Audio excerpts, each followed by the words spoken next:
హోషేయ 6వ అధ్యాయము 2వ వచనం. 2 దినములైన తరువాత ఆయన మనలను బ్రతికించును, మూడవ దినమున ఆయన మనలను స్థిరపరచును. పేతురు రాసినటువంటి 2వ పత్రిక 3వ అధ్యాయము 8వ వచనం. 1 దినము 1000 సంవత్సరముల వలెను, 1000 సంవత్సరములు 1 దినము వలెను ఉండెను. ఇప్పటికీ క్రీస్తు యేసు ప్రభువారు వచ్చి 2000 సంవత్సరాలు అయింది అంటే ప్రభు దృష్టికి ఇప్పుడు ఎన్నో రోజు నడుస్తుంది? Just 3rd day. ఎన్ని రోజులు గడిచిపోయాయి? 2 రోజులు మాత్రమే. హోషేయ ప్రవక్త ద్వారా చెబుతున్న విషయం ఏమిటంటే, 2 దినములకు నేను మిమ్మల్ని బ్రతికించదను. సంఘం ఇప్పుడు బ్రతికుంది, ఇశ్రాయేలీలు ఇప్పుడు బ్రతికున్నారు. 3వ దినమున స్థిరపరచుదును.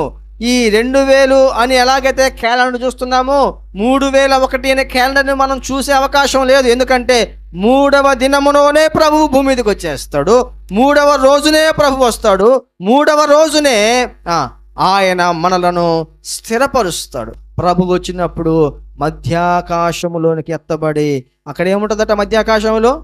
విందు. ఏ విందు? గొర్రె పిల్ల పెండ్లి విందు. కానా ఊరిలో ఉన్నటువంటి విందు ద్వారా మధ్యాకాశంలో ఉండబోయే విందుని ఆయన బయలుపరుస్తున్నాడు. ఎవరైతే క్రీస్తు రక్తములో కడుగబడి పరిశుద్ధులవుతారో వారందరూ కూడాను పరిశుద్ధులై ప్రభువుని పరిణయమనడానికి సిద్ధమయ్యే పెండ్లి కుమార్తె వలె ఉంటారు. ప్రకటన గ్రంథము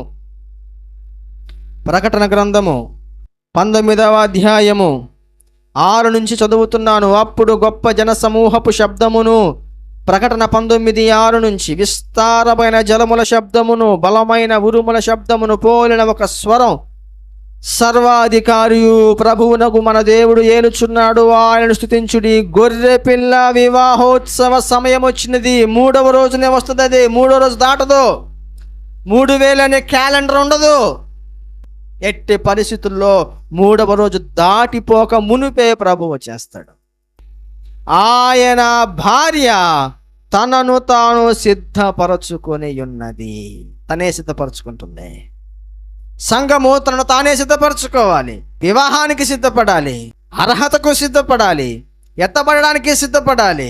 నేను తప్పక ఎత్తబడతాను అనే నిర్ధారణకు వచ్చేంతటి విశ్వాసపు స్థాయిని పెంచుకోవడానికి కూడా సిద్ధపడాలి. ఎందుకంటే ఏ గడిలో వస్తాడో తెలియదు.